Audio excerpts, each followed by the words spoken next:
अस्सलाम वालेकुम। कैसे मिजाज हैं? दुआ है कि सब खुश हों और खैरियत से हों। आज मैं आपके लिए आलू की टिक्की या आलू के कबाब जो भी कह लें आप इसको, वो बना रही हूँ। ये बहुत ही आसान होते हैं और बहुत कम चीज़ों में बन जाते हैं।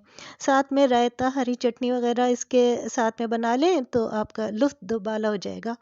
तो ये बहुत आसानी से सारी चीज़ें घर में मिल जाती हैं, ऐसी आसान चीज़ें हैं इसमें।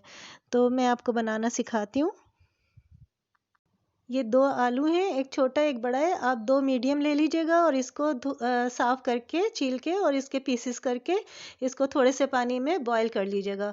और फिर इसको जब बॉयल हो जाए तो इसको पानी बहा के और इसको फ्रिज में रख दें, ताकि इसको ठंडा करके फिर हमें इसको मैश करना है।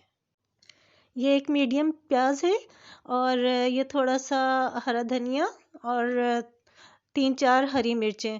ये हरी मिर्चें जो थी ये तेज़ नहीं थी, इस वजह से मैंने ये 3-4 डाली हैं। आप अपने हिसाब से डालिएगा, जितना आपके घर में पसंद किया जाता है, क्योंकि मैं अलग से भी थोड़े से मसाले डालूँगी और इसको मैं ये वाले चॉपर में ईज़िली मैं चॉप कर लेती हूँ, ये आसान होता है।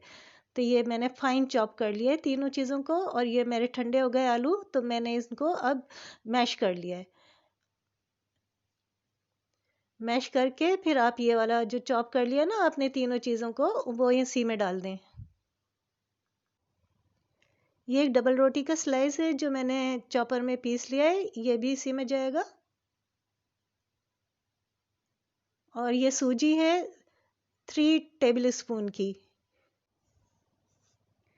ये 3 चीज़ें हैं, इसमें कुटी लाल मिर्च है 1 टीस्पून, 1 टीस्पून का नमक और 2 टीस्पून का चाट मसाला। चाट मसाले के अंदर भी नमक होता है, इस वजह से आप ज़रा देख के नमक लीजिएगा। ये मेरा बिल्कुल क्वांटिटी बिल्कुल सही थी और बिल्कुल इसका जायका सही था, मुझे अलग से बिल्कुल नमक नहीं डालना पड़ा। तो आप चख लीजिएगा, आप अपने हिसाब से नमक कर लीजिएगा, लेकिन शुरू में नमक कम रखिएगा। इन सब चीज़ों को हम मिक्स करेंगे और फिर कबाब बना के रख लेंगे। कबाब बना के 1 घंटे के लिए ज़रूर फ्रिज में रखिएगा, फ़ौरन नहीं फ्राई कीजिएगा।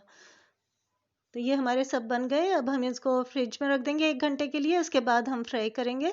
उससे बिल्कुल सही रहते हैं, नरम नहीं रहते बहुत ज़्यादा। फिर फ्रिज से निकाल के आप इसको पैन में थोड़ा-सा ऑयल डालें और फिर ये सारे फ्राई कर लें कबाब।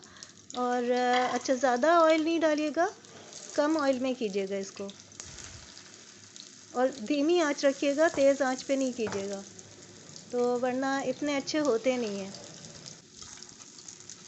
बस इसको हम फ्राई कर लेंगे और निकाल लेंगे। बस तैयार हैं हमारे कबाब। बहुत आसान है ना?